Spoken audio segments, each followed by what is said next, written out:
disclaimer.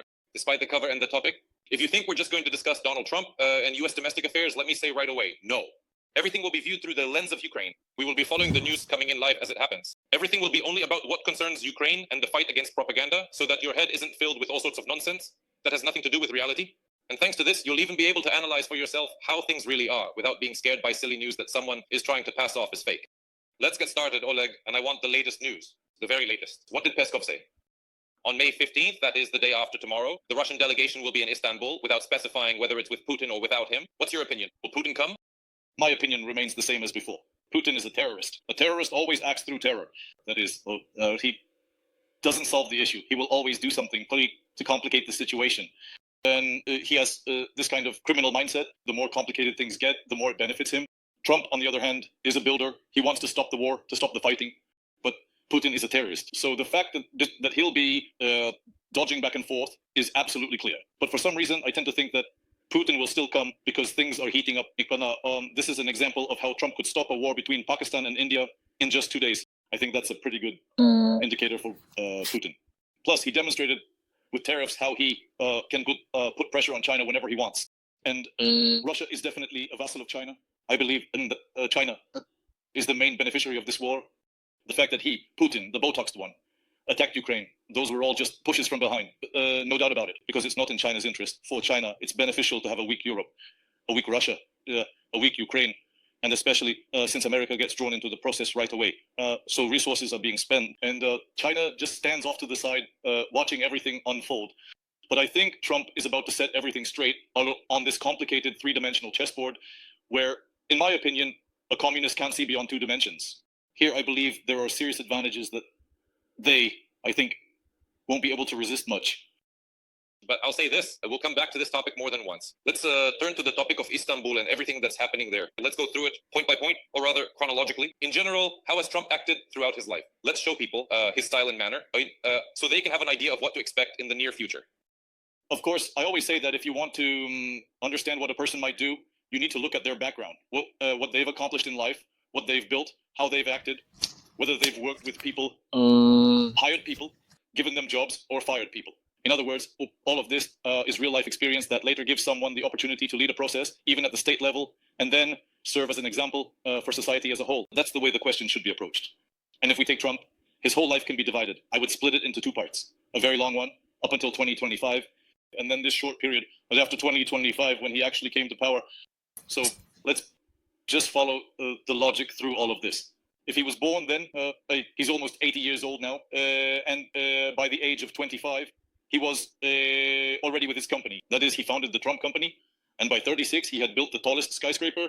I'm going through this quickly, just to make it clear how significant he already was at that time. I mean, to build a skyscraper on 5th Avenue in New York at 36 years old, I would like to meet a person like that. Maybe I think you might not even find another one besides that. He has 5 children and 10 grandchildren. So he is a moral person who wants to leave behind, after his life, a real, good, and positive environment for the future development of America. In other words, this, once again, shows that if a person has so many children and grandchildren, it's not the same as, say, Michael, who has no children. How many examples like that can you give? Those are real devils. So if a person has reached that age and still has no children, that's questionable. But then in the year 2000, he ran for office for the first time. There was this Reform Party in 2000, yes, the year 2000. And this party had 3 main points. First, reducing the national debt. Second, reforming trade policy. And third, limiting the influence of lobbyists. So even back in 2000, he already understood what the situation was. The main thing that needs to be done for America. But just imagine how far and into what kind of abyss America has fallen since he first took those steps back then. So I would say, let's briefly list his achievements up to, let's say, up to 2025. Did Trump build an empire? Built it. He became the #1 media personality, you could even say, in the world during this time. Then there's his famous phrase, we all know it, you are fired. That means you're fired. That's his meme, yes. Then he created his own social network, Truth. By the way, it's currently worth $5 or $6 billion. Just think about that. So Musk created, bought, and made the X platform, and Trump did the same. And it's very popular. I recommend subscribing there as well, in addition to X. Although, by the way, people from Ukraine have told me that it's difficult to subscribe to Truth. Well, let me know if that's the case.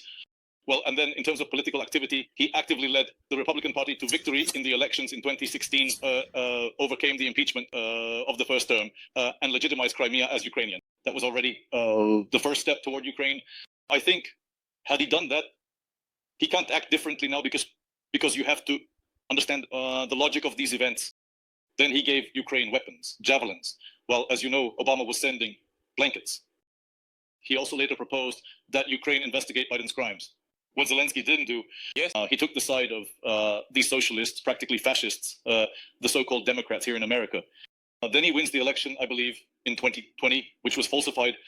And now there is an ongoing investigation. I am sure that this investigation will lead to the collapse of the Democratic Party altogether. In other words, I don't rule out, this is my opinion, many people argue about it, that the Democratic Party should leave the stage altogether after such events, after the election fraud. That's my opinion. And in the future, it should be, for example, the Libertarian and Republican parties, the conservatives, competing with each other.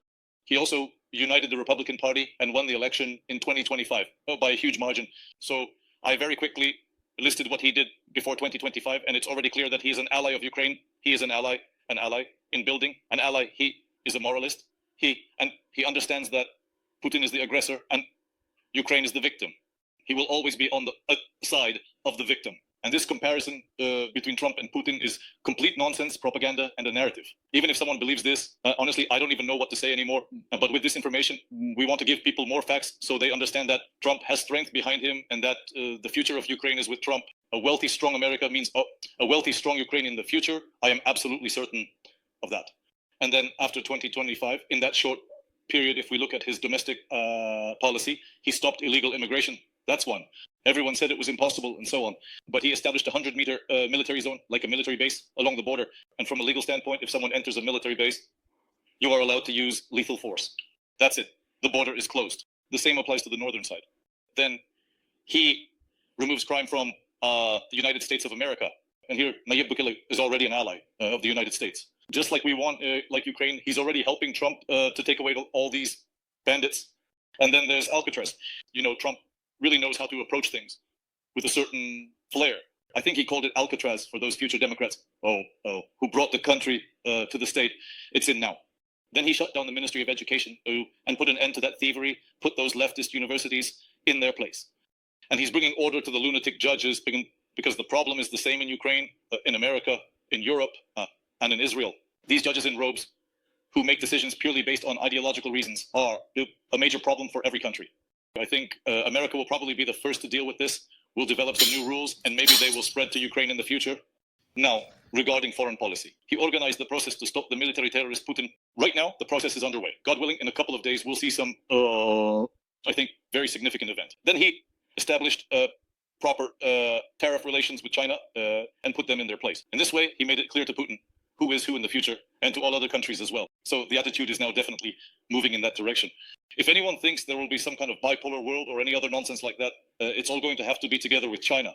Trump will not cooperate with the communists. He will do everything to decommunize that office and help them elect their own leaders. So I think there will be American support for Ukraine in the future. So, for example, he also removed the Chinese from the Panama Canal. The Pope, I believe, is also an achievement because of Trump, who was born in the States and launched the fight against the most powerful mafia. That's Pharma, which is an extremely powerful mafia. So all of this is the merit of Trump and his team at this point. And I believe all these victories are beneficial for Ukraine. But right now, of course, these past few days have been very unsettling. We're all worried about what's going to happen. Well, and I want to respond a lot in the chat to what you're saying. I want to quickly go through things to answer people. First, people are writing that while the US economy is getting worse, we'll see what happens next. Galina, you don't know what you're talking about. Today, it was officially announced that inflation has dropped to 2.3%. That's a record low inflation rate. Everything else, the markets have started going up again. Crypto and the stock market in general. And they'll only keep growing. Everything will respond to political and economic events. Of course, there was a stressful period when he started putting things in order with those tariffs and everything else. That lasted 2 or 3 months. Yes, a bit of shock therapy. Everyone knew about it and was prepared for it. Pupik understands things a little. Now, moving on. The eternal question, Oleg is not a relative. Prytul is from Borscht and Cannonade. Otherwise, it's immediately negative. No. Now they're writing, Denis Ivanich, is Trump some kind of saint? You're always sucking up. I'm not sucking up to Trump. Trump is not a saint.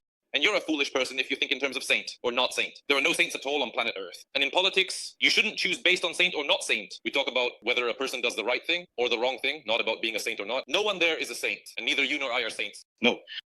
And now, excuse me, one last thing. Now Trump recognizes Crimea as Russian. When you mentioned that the Crimea issue was an imprint, that's not because there's something wrong with Trump. We were conducting business somehow. Crimea was annexed 10 years ago. We probably need to evaluate this period, how things were handled over those 10 years. And it wasn't Trump who was handling things in Ukraine. It was Poroshenko and Zelensky. So all the questions should go there. Trump is just reacting to what he sees at the moment. If we messed up a lot, then it's us who messed up, not Trump. It would have been better if everything had just been done right. That's what I wanted to say. Well, I would suggest that people think through the lens of cause and effect, because the root cause of this situation is what was done by them, these lunatics, the socialists, together with the KGB people, together with China. That's what was done.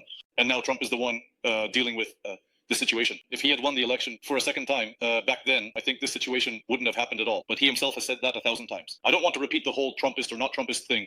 We're just people with common sense. If I see what Elon Musk is doing, I respond accordingly and understand that you can get information from there, gain knowledge, and make decisions in the future. If I see that Trump has done a lot over time and will do even more in the future, and that he has clearly been an ally of Ukraine since 2016, that's why our thoughts are headed in that direction as well. And you can always suggest your own candidate, the one you believe in. What are you going to tell me now? Biden or Kamala Harris? In other words, we are offering information that will be useful for Ukraine and Ukrainians in the future, and which we should use, not oppose. It's like a hand of friendship, of alliance has been extended to us. Here, Ukrainians should have been on Trump's side, all of them. And this resistance, that's 100% orchestrated by the globalists to constantly diminish Trump's role. So they are doing this all the time. But I'm sure they won't succeed, especially if there are more real steps taken at this point. Plus, I think there are two key points right now. This to stopping the hostilities and then moving on to electing a new person to lead Ukraine in the future. And here I am sure it won't be possible without the support of Trump, Elon Musk, and his team. So if anyone thinks that you can get a social lift only within Ukraine through the parties of Poroshenko, Timoshenko, and all that communist fraternity, that's not the case. Right now, it's possible that here in America, a white swan might emerge, someone who can truly change Ukraine in the future. But if we go back to Trump, since we talked about what he has done, what I think he will do, because we're sort of shifting from the logistics of what has been accomplished to now looking at what might happen in the future. Well, first, let me consider the domestic market. At the legislative level, passing laws about elections would actually block any path, any possibility for the Democrats to win elections in the future. They can only win when there is cheating, when they are in power, and they can steal money through all sorts of schemes to stay in power all the time. That's only if there are normal rules of the game. That's it. They are completely disarmed. Then there are the elections of judges, the judiciary here in America. In addition, at the legislative level, laws should be passed to make it easy to impeach a judge, because the situation here is heavily regulated. Then what Trump is writing, this beautiful bill, as he calls it, this bill he refers to as a wonderful bill. It is supposed to come out sometime in May about lowering taxes. By the way, DeSantis, if you already know, has even started talking about removing property tax. I mean, that's just fantastic. If something like that, if he even cuts it in half, it would just be paradise here in Florida. No question about it. Financially, I mean, also standing in his way right now is Grandpa Powell, the Fed, of course, who doesn't want to lower the rate. And Trump keeps pressuring him. But I'm sure Trump will push through here as well. After all, he was the one who picked Powell, and he'll handle Powell too. That's my opinion. And now, regarding foreign policy, of course, number one is the alliance with Ukraine. As I said, a strong America, a strong Ukraine. The agreement was already signed on April 30th. These numbers keep repeating. 30 kilometers to create this zone, and what else? And 30 days to halt the fighting right now. So if these numbers keep coming up the same, sometimes it works out in a kind of mythical way, so to speak. So the cessation of hostilities is the first step. I think we might see this happen in the near future. Then all his actions in foreign policy will be aimed at removing these socialists and communists, because all the terrorist countries, including Russia, China, which can be counted as one, North Korea, Maduro's Venezuela, you can basically count them on your fingers, those that are more or less capable of putting up resistance. I think that with the help of Trump and his team, the situation will shift in the future toward more conservative representatives. Then a system needs to be developed that will proactively address the eradication of this social communism in the future. This will happen in schools, and I think the entire history of the last 100 years will be reviewed, starting with Woodrow Wilson, who introduced taxes. And this socialism, which was constantly being introduced into America like a dagger each time, prevented it from growing, and in doing so, allowed the enemies of the United States to grow instead.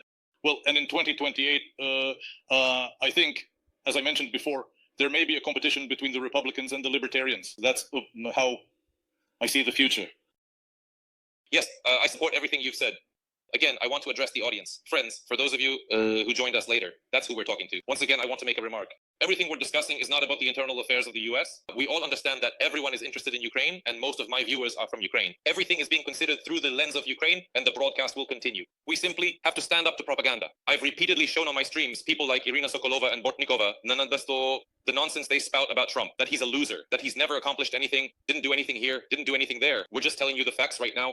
At the moment, we're not speculating, but we'll start speculating now. Oleg was listing facts about what has been accomplished. Meanwhile, they told you he's a loser and immediately hid in the bushes so you wouldn't ask the propagandists any questions. This is being paid for. People are being hired to mess with your head. You need to understand this. If you're interested, double tap the screen on your smartphone, like subscribe to the channel, and there's a link to Oleg's channel in the description. Please subscribe there too. This is very important because freedom of speech is the foundation of democracy. You won't get this kind of information anywhere else. You'll only be given processed content that someone wants to plant in your mind. We are actually standing against that. Now, going back to Istanbul, there are a lot of questions about that too. I want to share my own thoughts, and Oleg will share his in a moment. Will Putin come? That's what everyone wants to know. So I believe that Trump won't go if Putin isn't there. But will Putin be there? I still think there's a chance that it will happen this way. Why? Notice, when Putin went live for that late-night press conference, he said, Thursday, I'm waiting in Istanbul. Well, or rather, Russia is waiting for Ukraine in Istanbul on Thursday. And right at that moment, Donald Trump is in roughly the same region in Saudi Arabia. It's a 3 to 3.5 hour flight to Turkey by plane. So he's close by. If Donald Trump were in America right now, I'd probably say with 100% certainty that he wouldn't go. But he's nearby, he's close. The situation is changing very rapidly. In an hour, they might announce that Putin is flying to Istanbul. I think we won't know until about Wednesday evening. Tomorrow, what will actually happen? Or they won't announce it to us, or maybe it'll be closer tonight. You need to understand this very clearly. And right now, we're also looking at everything through the lens of the current situation, and we'll be discussing it. Oleg, what do you think about Istanbul and all of this in general? Every hour, there's some new development. I'm absolutely sure that this situation between India and Pakistan, where Trump practically stopped the war in just 2 days, is a hint to Putin. Let's say a slap on the wrist. Then the fact that he's now in the United Arab Emirates, where the entire elite of the highest technologies and essentially Trump's allies have gathered. In other words, he is uniting the whole world, and Putin can already see this. That's why I believe that he will still come to this rally, and we will finally see that picture with the 3 faces. I still hope for this somewhere deep down, and I'm confident about it. And I'd also like to add how Trump's mind actually works and how his struggle unfolds. First, he sets a goal for himself. And even understanding that this is a terrorist, he still uses flattering words like a warm enema, all that he's a good psychologist, he already has experience. Then he observes, constantly nudging things along. He kind of stimulates the situation every time he talks about it. But his next stage after appeasement is that he will still deal with Putin. He will still finish him off. So this is a temporary situation. It's just before, and Putin understands this, and he's trying to stretch this process out as much as possible. But there's no turning back now. For him, it's either quickly or slowly. So I believe that Trump will push this situation through. I'm sure of it. I've repeatedly tried to explain to people how the crowd generally always thinks. I don't mean this as an insult. On the contrary, I'm clarifying for those who want to understand. They want a complicated issue to be resolved quickly and simply. But the issue is very complex, and they've been hyped up since 91. I understand it's painful to switch to something else now, but this is a very complicated issue. Then everyone wants Trump to come out, and immediately, bam, a bunch of sanctions on Putin. That's it. But in short, it doesn't get solved that way either. As Oleg said, psychology is needed here. You have to do it in a way that doesn't harm anyone or anything. Trump's task is to organize peace. If Trump's goal was to publicly humiliate Putin, he would come out and call him something, just like we do here on air, for example, and that would be it. But now I want to raise the other side of the issue. Zelensky insulted Putin, called him an ape. Did that happen? It did. Now he says, all right, that's it. I'll be there on Thursday. Putin, you come too. So this is also a kind of negotiation. When you call your opponent, no matter who he is, but we're talking about the level of diplomacy here, not some back alley or even a business setting. And now you're setting conditions, basically issuing ultimatums to a dictator. You're deliberately creating a situation where you appear strong and the other side supposedly doesn't want to engage. Now they'll spin it as Putin was scared of Zelensky. But you see, when people are truly committed to peace and to making it happen, they don't behave like that for no reason. They act the way Donald Trump does. He might reach out through someone and send a fiery greeting. For example, that girl who's the press secretary might say something. Victoria Sparks could go on the news, do a live segment, and call Zelensky something, or Putin, or anyone else. But you just need to understand all of this clearly. It's a very complicated issue, and unfortunately, it won't be any other way. And unfortunately, it didn't happen quickly. Although I don't think it's slow either. Trump could have postponed this for 6 months altogether, taking care of his own business. There are more than enough issues in America and around the world. And let's talk, Oleg, also in this context about what Ukraine needs, so that people can clearly understand what it is. Right now, Donald Trump is in Saudi Arabia, and Musk is there too, by the way. And Trump signed investment deals worth $700 billion. Musk is bringing his businesses there. That's what is needed. That's how things are resolved in the world. Trump called India and Pakistan and said, stop the war. We'll give you favorable trade terms with America. Business stops wars. And Ukraine needs to